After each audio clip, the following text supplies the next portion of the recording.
Hi, this is group 14 from SPCE611, section 815. In our group, we have Jeanette Underwood, Brianna Scott, Elias Frazier, Jenna Schenkel, and myself, Paula Castro. We chose to replicate a study on increasing weekly running distance using goal setting and performance feedback. The study that we chose is using goal setting and feedback to increase weekly running distance. It was conducted by Stephanie Wack, Kimberly Crosslin, and Raymond Miltenberger. It can be found in the Journal of Applied Behavior Analysis. In this study, the participants were 5 women of ages 18 to 14. They were all college students, and they were recruited through flyers posted around the University of South Florida.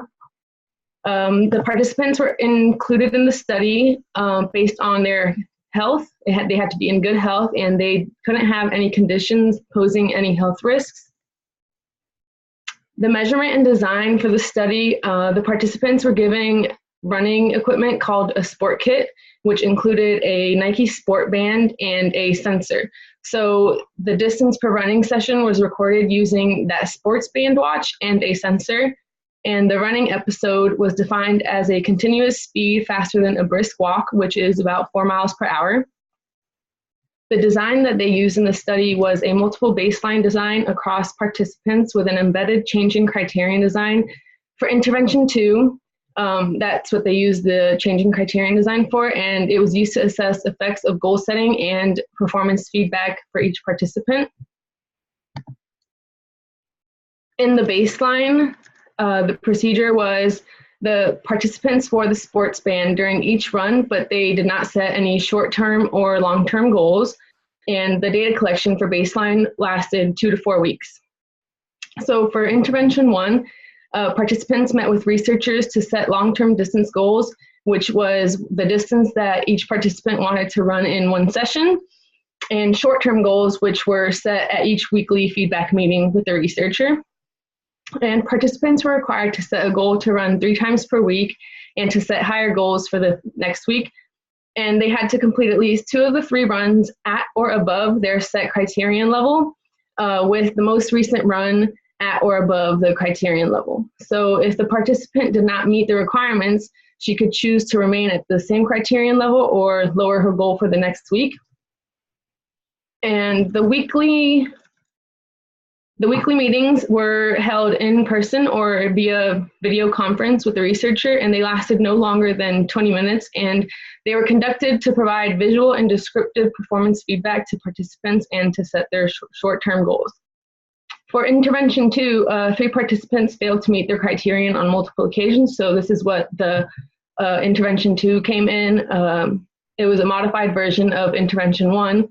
And intervention 2 consisted of goal setting and feedback, but the short-term goals were set based on weekly running distance instead of daily. So that was the main difference between intervention 1 and intervention 2. The modification didn't require a minimum of runs per week, but the running distance had to be at or above criterion level for at least 2 weeks before setting a new goal. So the last week running distance, it couldn't fall below the criterion level. And long-term goals for intervention 2 had to be number of miles each participant wanted to be running on a weekly basis by the end of the study. The results for the study were that all 5 participants increased their running distance with goal setting and performance feedback. So original study demonstrated the effectiveness of goal setting and performance feedback to improve running distance. Some strengths and limitations of the study. The strengths were that the Nike Sport Kit is considered an automated method of recording. So it created a permanent product measure to researchers so that researchers didn't have to rely on self-reporting for participants. It lessened the possibility of data falsification that can happen as a result from self-recording, so people weren't able to just report and say that they ran and they actually didn't.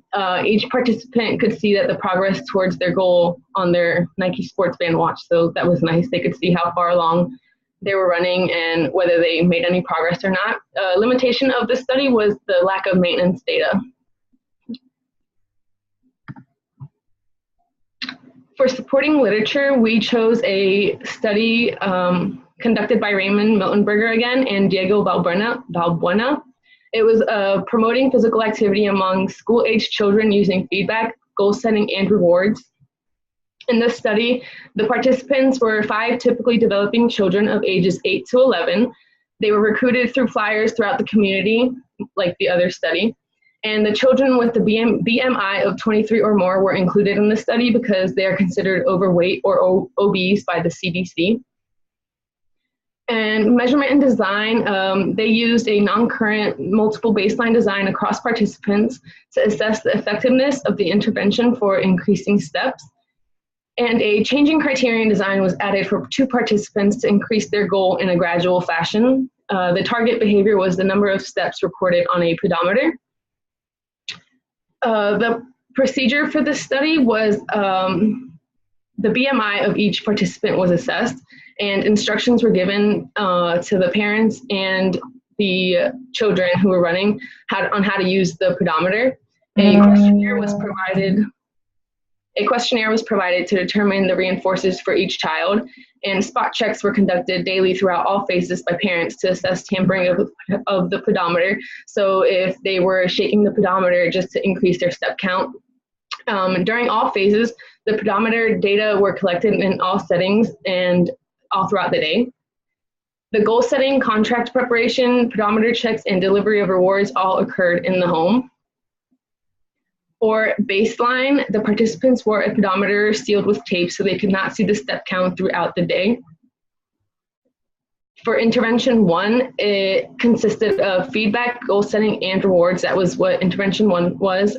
Following baseline, the researcher met with the parents and the child and gave them information on how many minutes of exercise produced a certain amount of steps and what types of exercise the child could get that count to. Reasonable goal for physical activity was set by each participant and their parents. The reward for each participant was chosen by the participant themselves and their parents as well. The parents reminded the participants each morning what could be done to increase their step count and the reward that was available for reaching their goal, as well as a behavioral contract that was written for each goal that was set and the reward the participant would earn for reaching their goal. So that way they knew what they were getting, they knew what their goal was every day. And during this phase, the pedometers weren't taped and it gave the children open loop feedback on their step count. So at all times, if they just wanted to check their count, they were able to look.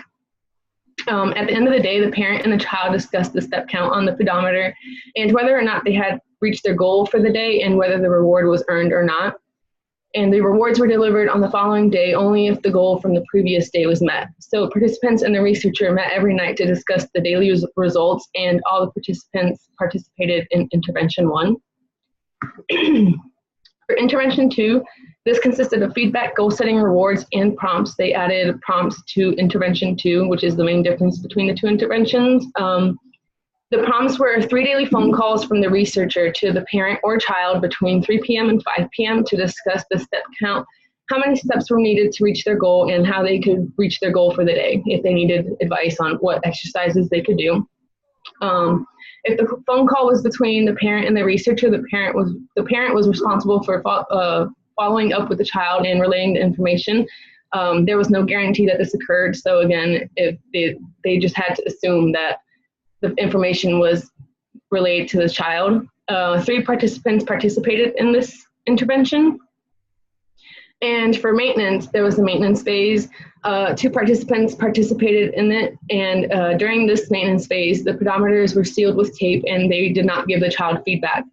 So parents delivered rewards daily based on whether they believed the child engaged in an appropriate amount of physical activity without checking the pedometer. So it was just based off of their experience with the previous intervention, and they weren't giving any additional instructions, and they just made the judgment themselves whether the goal was met or not, and data was still reported to the researcher for maintenance.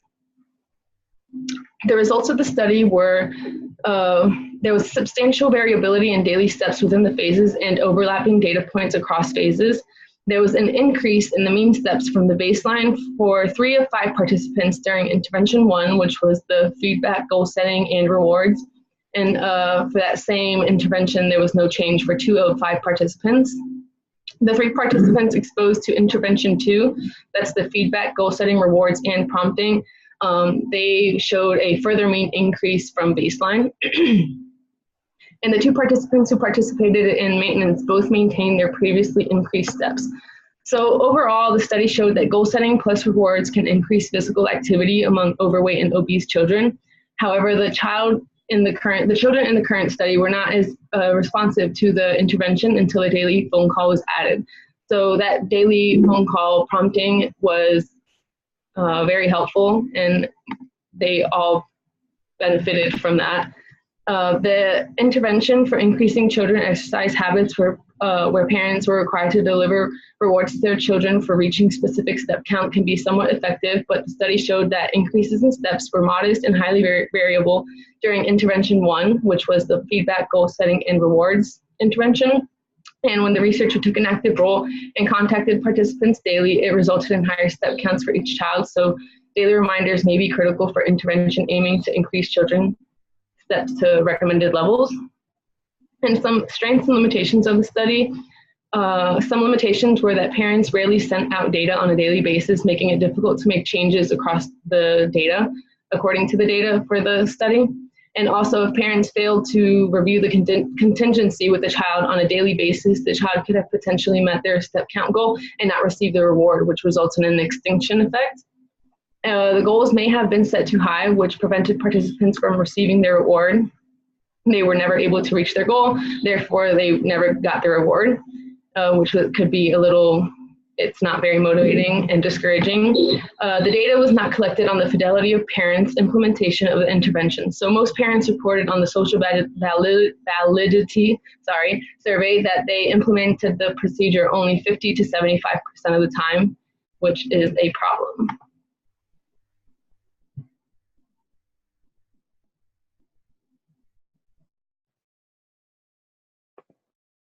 Now we're going to move on to the purpose. Now the Center for Disease Control and Prevention 2010 recommends that an individual engages in physical activity for at least 30 minutes on most days of the week. Due to that fact, the purpose of this study was to replicate the study of WAC et al. 2014, their experiment, and compare their results. We had to evaluate whether or not the goal setting and the performance feedback both work to enhance an individual's weekly running distance. Now, the participants that were in this study includes Jeanette Underwood, Brianna Scott, that's myself, Elias Frazier, Jenna Schenkel, and Paula Castro, who you just heard from previously. Now, the physical activity readiness questionnaire, there was one that was given out, was administered before beginning the study, and this questionnaire pretty much assessed the health of all individuals and all participants in the study to see whether or not they were capable of participating. At the end of this questionnaire, we were able to deem that everyone was fit and eligible to participate in the study. Now, the operational definition for running is as follows. It's a quick movement of your legs more rapidly than a walk, which is approximately 4 miles per hour or 6.4 kilometers per hour. An example of running would be at a continuous rate of 12 minutes per mile. A non-example would be at a continuous rate of 15 minutes per mile.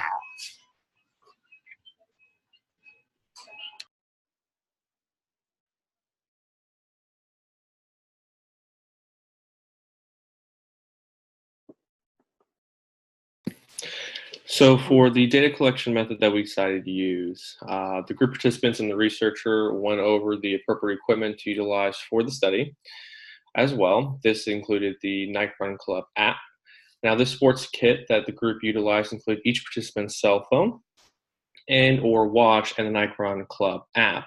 Before all individuals delved into the individual measure experience, the accuracy of the Nike app is estimated to be around 90%, and after the calibration is estimated to be between 90 and 100% accurate for most runners. Now, according to the Nike app, a running episode is defined as a constant run speed that exceeds the pace of a quick walk. And this equates out to about 4 miles per clocked hour. Now, with the materials, the Nike Run Club application, and one must have an email in order to create an account with this app. A mobile device was required, running shoes, of course, workout clothing, and an environmental setting that has the space for running.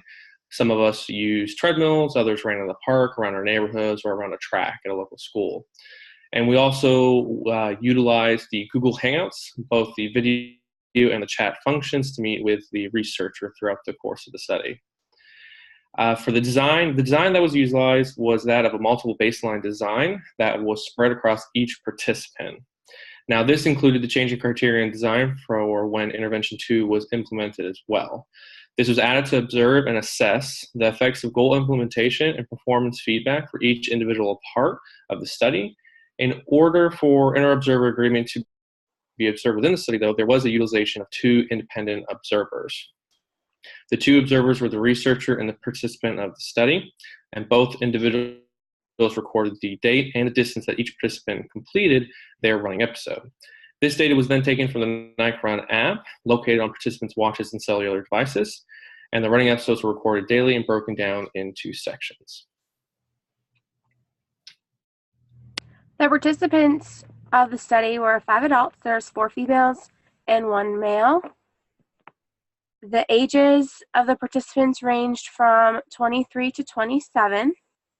Now, the setting for each participant involved in the study, they had to be in the group 1 of the 611 class at Ball State University, and all the participants selected in the study to replicate for the specific purpose of increasing the weekly running distance. Now, we said any location was okay just because of the weather and it getting colder, so treadmill, local neighborhood, or gym was acceptable. Now, the baseline included the Nike app, so the participants used the Nike app to track their running distance for 3 sessions without any goal setting for 1 week. Because of the time frame, we only did 1 week. Once the baseline was completed, the participants contacted the researcher through video chat or messaging on Google Hangouts. Intervention was daily goal setting per session, and then feedback and long-term goal. So the goal was completed upon the study. So after the baseline was completed, the participants had to meet with the researcher and set a long-term and short-term goal distance on a 1-to-1 basis. So the short-term goal is what they aim to attempt at their next session, but they also had to come up with a long-term goal that included a target goal they aimed to reach in a single running session at the end of the study. The participants were in contact with the researcher via video chat or messaging on Google Hangouts before each run, and they had to create a goal for their next session. They were required to run at least 3 times a week at their designated running spot, and the participants used the Nike app to record and track their running distance, time. So after each session, the participants were in contact with the researcher again, and they completed an intervention checklist to make sure that everybody was completing all the steps and meeting all the criteria. These meetings included feedback about the performance, and they were able to set their next higher short-term goal. They were able to look at the visual of their run on the Nike app and receive descriptive verbal response from the researcher. To increase a goal, the participants had to achieve 2 of the 3 goals set for the intervention 1, with achieving their last session goal. If the participants did not meet their goal, they had to stay at their current goal, or they could lower it. Participants were given an option to remain at intervention 1 or move on to intervention 2, which is a modification from the original study because we wanted to keep it changing criterion design. So we tried both interventions, and by the end of week 1, we started intervention 2 for the following week. Now, intervention 2 is weekly goal setting and feedback, and these are, so like if the participants chose to go to intervention 2, they had to create a weekly running goal with the researcher. There was no minimum or maximum number of days the participants had to run. This goal was to be completed within the 7-day week period. So the participants used the Nike app again to record and track their running times and distances, and they had to keep in mind of their long-term goal as well. So they were able to run as many times during the week, but their session goal was not a certain mileage. So after running each week, the participants met with the researcher, the same as intervention 1, and they discussed their performance and their goals. The IOA was obtained by the individual participant and one researcher. For our treatment integrity, we created a checklist that each participant had to follow. This checklist included all the steps they needed to complete. Before week 1 intervention began, each participant met with the researcher, which was a one-on-one via Google Hangouts video live, to set a long-term goal. The long-term goal was a one-time session goal that was wanting to be achieved by the completion of the study. Once the running session was complete, the participant was to report back to the researcher to report the data and receive performance feedback. Intervention 2 was a bit different, with meeting with the researcher one time before the running session for that week, and then once after for performance feedback. The treatment integrity was the usage of the Nike Plus app, as well as the Google Hangout video meetings with the researcher. All participants used the Nike Plus app as an automated method of reporting, so researchers did not have to self-report. In return, this lessened the possibility of data falsification that can result when reporting on oneself. Furthermore, the Nike Plus gave visual of the progress towards goals, as shown to the right. The IOA was 100% across the board because all participants and the researcher completed all the steps of the checklist. The checklist was the baseline, no short or long-term goals collected, duration 1 week for data collection, meet with researcher, weekly meetings via video conference, no more than 20 minutes, long-term distance goal, the distance the participant aimed to run at the conclusion of the study, short-term goals set at each weekly feedback meeting, required to set a goal to run at least 3 times per session per week, which was 3 times per week. In order to move on to the intervention 2, participants had to complete 2 of the 3 runs at or above his or her criterion level. Visual and descriptive performance feedback will be provided to each participant. Visual feedback will consist of a graphical display of the participants' running distances. Performance feedback will consist of a verbal description of the daily progress, which was reported to the researcher, or which the researcher reported back to the participant. And here we have our results. The results of our project are listed as shown on the screen. I would like to discuss the treatment fidelity and how they compare to the original study. We were able to replicate both interventions. All 5 participants increased their running distance. This is primarily because of the implementation of the goal setting and performance feedback. Goal setting procedures, which criterion was based on an individualized level. This may function as an establishing operation that increases the reinforcement of goal completion. If an individual sets a goal to run a minimum of 3 times per week at or above the set distance, then the participant may be more likely to engage in this behavior and come into contact with the reinforcing consequence, whatever that may be. The listed goal could act as a written rule that generates an aversive condition that is escaped by engaging in these exercise. The delayed reinforcement, which was the positive feedback, could also reinforce the achievement of the goal setting. Unlike the original study, all of the participants moved on to intervention 2. The results of such will be reflected in the coming slideshow of our individual results. 3 participants in the original study ended up having to switch from intervention 1 to the second after failing to meet criterion several times.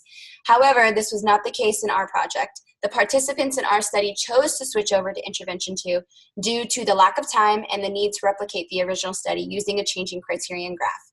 These are several reasons as to why these differences occurred between our 2 groups. In our study, we only ran for 3 weeks, 2 weeks excluding baseline. If you look at the table, we ran 1 week for baseline, 1 for intervention 2, and for 1 for intervention 2. 1 for intervention 1, and then 1 for intervention 2.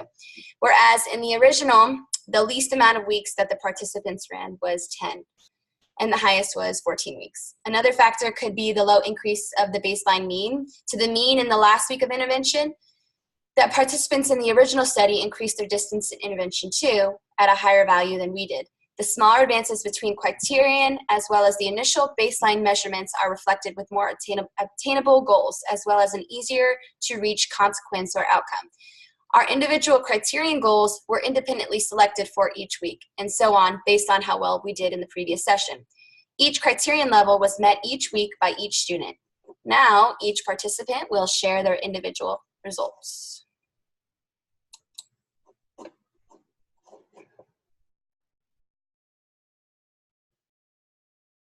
So with my results, I knew that I was not running as much as I have used to, so I knew I was going to be a little bit lower on how far I thought I could actually run.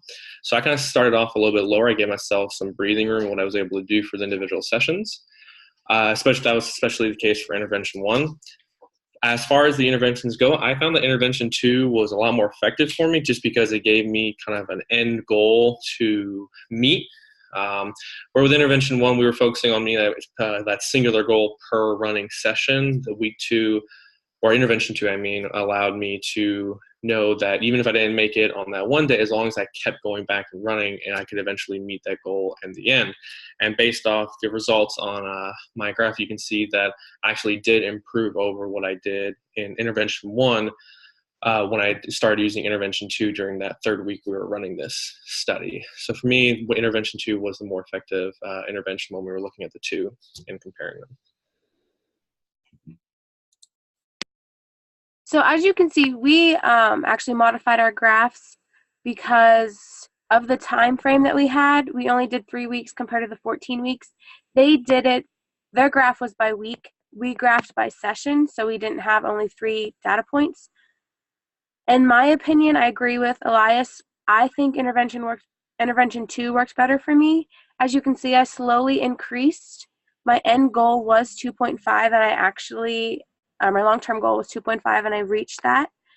We were given an opportunity with the intervention to run as many days as we needed to reach our overall weekly goal. And as a participant, I wanted to achieve that goal in as little sessions as possible. So I only did 3 running sessions instead of 7 as well. But I also knew that if I didn't reach my goal for the, or didn't do so good for the one session, I could make it up in another session. So that was a really good motivator as well. I also was not as hard as myself if I did not do as well because of the fact I could make it up. Now, because of the weather and events, I feel that was the only factor in running. So if I planned to run on a Monday and the weather was bad, I had to wait another day. So that was the only downfall I feel from this study.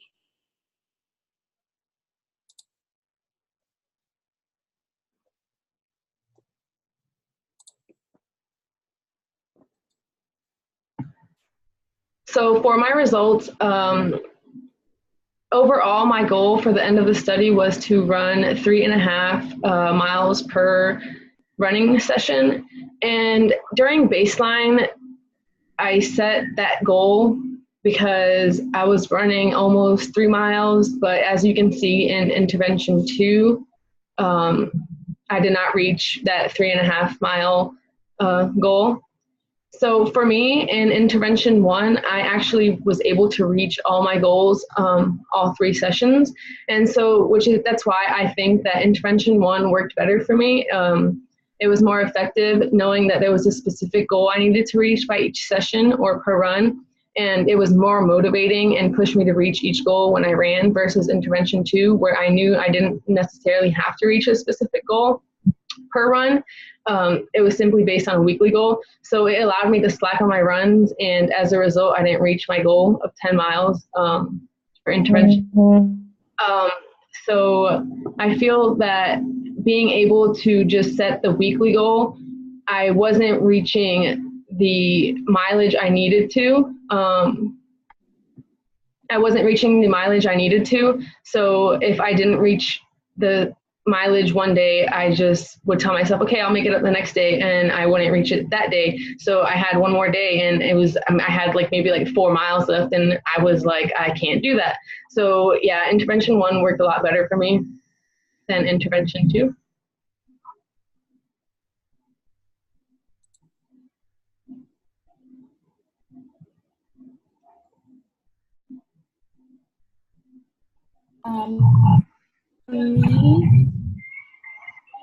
For me, the intervention 2 worked better for me, that specific week, I had a lot going on that pushed me more to meet my weekly goal of 10.5. So as you can see, I did meet it in intervention 2. The first intervention, I did meet my overall goal, but I was a little bit more lax in the first intervention because I guess I didn't feel that much pressure. So I kind of dilly-dallied and got mine done. But when it came to intervention 2, because of circumstances that were going on, it pushed me more to meet my final goal of 10.5.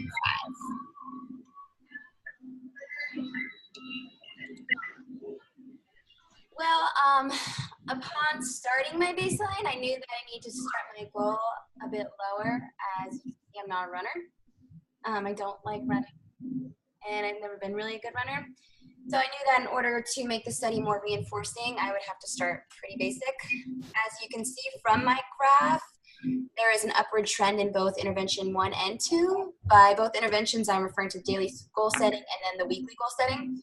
My baseline average was set a consistent 1 mile, baseline range 0 to 1, intervention 1. Average 1.37, the range was 1.2 to 1.5. Intervention 2, the average was 1.68, so there's a big jump there from intervention 1 to intervention 2. Ironically, I am surprised that both interventions were so successful. Physically, I've never really felt healthier than when I was running.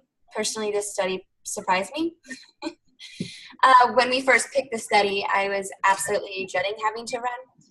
Now that the study is complete, I have been tempted a couple of times to actually continue with weekly goal setting as time seems more manageable doing the weekly goal setting.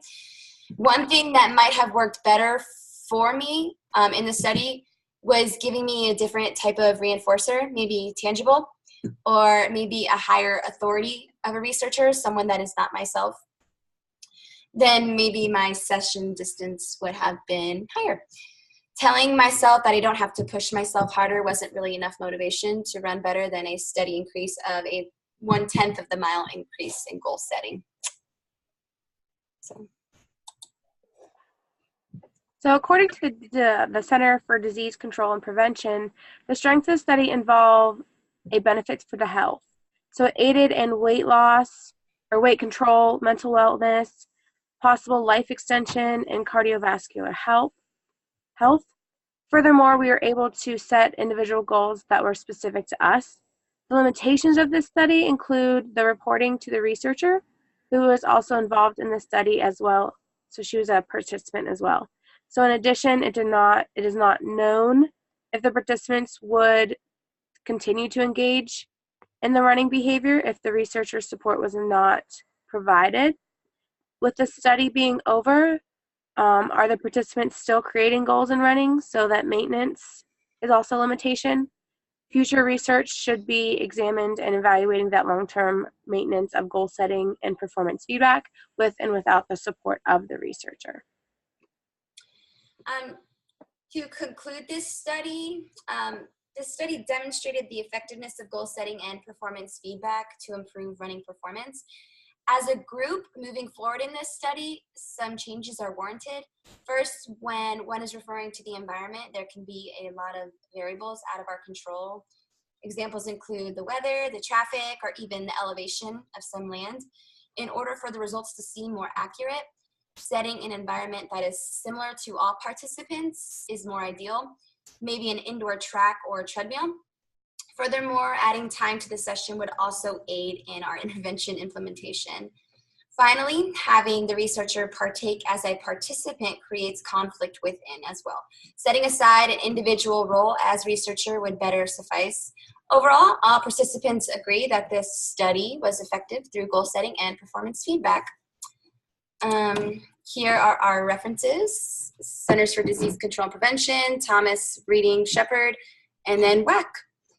This concludes our study replication.